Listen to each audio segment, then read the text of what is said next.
I'm going to start that little section over again. Elephant jokes. Ivan, Bob, I blink. The dawn sky is a smudge of gray flecked with pink, like a picture drawn with 2 crayons. I can just make out Ruby in the shadows waving hello with her trunk. Are you awake? Ruby asks. We are now, says Bob. Aunt Stella is still asleep and I don't want to wake her because she said her foot was hurting, but I'm really... Ruby pauses for a breath. Really bored. Bob opens one eye. You know what I do when I'm bored? What? Ruby asks eagerly. Bob closes his eye. I sleep. It's a little early, Ruby, I say. I'm used to getting up early. Ruby wraps her trunk around one of the bars on her door. At my old circus, we always got up when it was still dark, and then we had breakfast, and we walked in a circle, and then they chained my feet up, and that really hurt. Ruby falls silent. Instantly, Bob is snoring. Ivan? Ruby asks, do you know any jokes? I especially like jokes about elephants. Well, let me see. I heard Mac tell one once. I yawn. How can you tell that an elephant has been in the refrigerator? How? By the footprints in the butter. Ruby doesn't react. I sit up on my elbows, trying not to disturb Bob. Get it? What's a refrigerator? Ruby asks. It's a human thing, a cold box with a door. They put food inside. They put food in the door or food in the box? And is it a big box, Ruby asks, or a little box? I can see this is going to take a while, so I sit up all the way. Bob slides off, grumbling. I reach for my pencil, the one I snapped in half with my teeth. Here, I say, I'll draw you a picture of one. In the dim light, it takes me a minute to find a piece of the paper Julia gave me. The page is a little damp and has a smear of something orange on it. I think it's from a tangerine. I try my best to make a refrigerator. The broken pencil is not cooperating, but I do what I can. By the time I'm done, the first streaks of morning sun have appeared in flashy cartoon colors. I hold up my picture for Ruby to see. She studies it intently, her head turned.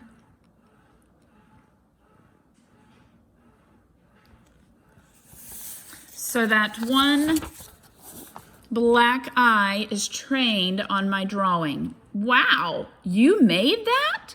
Is this the thing you were telling me about before, art?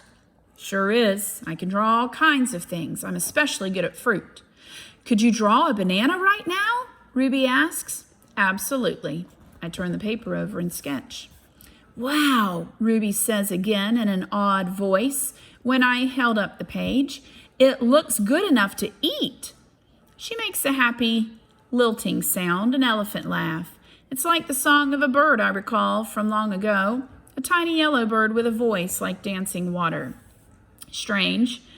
I'd forgotten all about that bird, how she'd wake me every morning at dawn when I was still curled safely in my mother's nest. It's a good feeling, making Ruby laugh, so I draw another picture and another. Along the edges of the paper, an orange, a candy bar, a carrot. What are you two up to? Stella asks, moaning as she tries to move her sore foot. How are you this morning? I ask. Just feeling my age, Stella says. I'm fine. Ivan is making me pictures, Ruby says, and he told me a joke. I really like Ivan, Aunt Stella. Stella winks at me. Me too, she says. Ivan, want to hear my favorite joke? Ruby asks. I heard it from Maggie. She was one of the giraffes in my old circus. Sure, I say. It goes like this. Ruby clears her throat. What do elephants have that nothing else has? I wonder if you're thinking while I'm turning the page. Trunks, I think, but I don't answer because I don't want to ruin Ruby's fun. I don't know, Ruby, I reply. What do elephants have that nothing else has? Baby elephants, Ruby says. Good one, Ruby, I say, watching Stella stroke Ruby's back with her trunk. Good one, Stella says softly. Children. Once I asked Stella if she'd ever had any babies. She shook her head. I never had the opportunity. You would have made a great mother, I told her. Thank you, Ivan, Stella said, clearly pleased. I like to think so. Having young ones is a big responsibility. You have to teach them how to take mud baths, of course, and emphasize the importance of fiber in their diet. She looked away, contemplating. I think the hardest part of being a parent, Stella added after a while, would be keeping your babies safe from harm, protecting them. The way silverbacks do in the jungle, I said. Exactly, Stella nodded. You would have been good at protecting, too, I said confidently. I'm not so sure, Stella said, gazing at the iron bars surrounding her. I'm not sure at all. She must feel like that she can't protect someone if they are in a cage. The parking lot. Mac and George are chatting while George cleans one of my windows. George, Mac says, frowning, there's something wrong with the parking lot. George sighs. I'll take a look as soon as I'm done with this window. What's the problem? There are cars in it. That's what's wrong. Cars, George. Mac breaks into a grin. I think things are actually starting to pick up a bit. It's got to be the billboard. People see that baby elephant and they just have to stop and spend their hard-earned cash. I hope so, George says. We sure could use the business. Mac's right. I have noticed more visitors coming since he and George added the picture of Ruby to the sign. People crowd around Ruby and Stella's domain, oohing and awing at the sight of such a tiny elephant. I gaze at the huge sign that makes humans stop and spend their hard-earned cash. I have to admit that the picture of Ruby is rather cute, even if she doesn't look like a real elephant. I wonder if Mac could add a little red hat and curly tail to the picture of me. Maybe then more visitors would stop by my domain.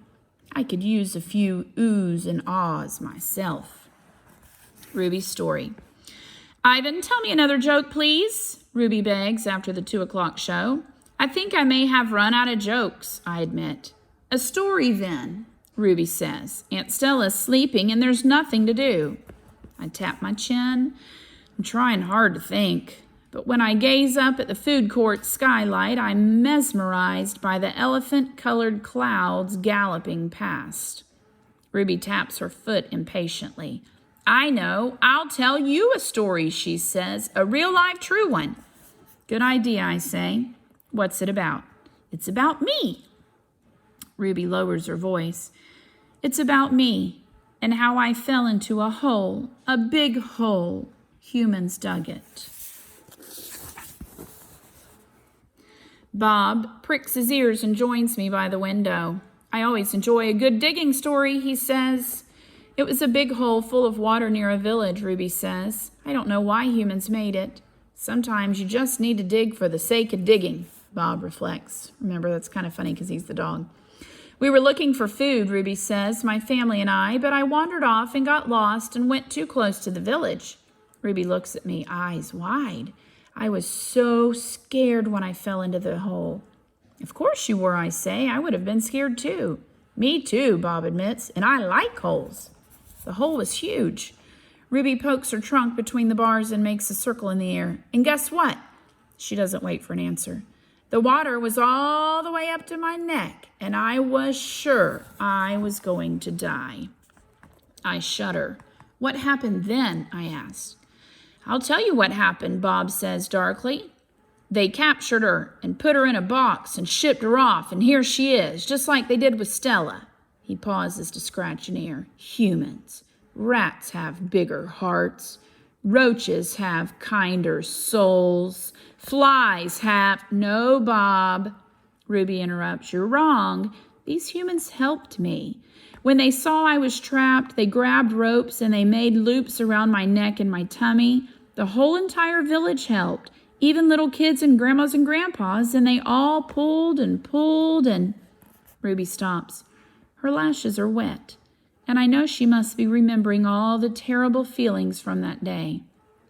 And they saved me, she finishes in a whisper. Bob blinks. They saved you? He repeats. When I was finally out, everyone cheered, Ruby says, and the children fed me fruit. And then all those humans led me back to my family. It took the whole day to find them. No way, Bob says, still doubtful. It's true, Ruby says, every word. Of course it's true, I say. I've heard rescue stories like that before. It's Stella's voice. She sounds weary. Slowly she makes her way over to Ruby. Humans can surprise you sometimes. An unpredictable species. Homo sapiens. Bob still looks unconvinced, but Ruby's here now, he points out. If humans are so swell, who did that to her? I send Bob a grumpy look. Sometimes he doesn't know when to keep quiet. Ruby swallows, and I'm afraid she's going to cry. But when she speaks, her voice is strong. Bad humans killed my family, and bad humans sent me here. But that day in the hole, it was humans who saved me. Ruby leans her head on Stella's shoulder. Those humans were good. It doesn't make any sense, Bob says. I just don't understand them. I never will. You're not alone, I say, and I turn my gaze back to the racing gray clouds. The next part is titled A Hit.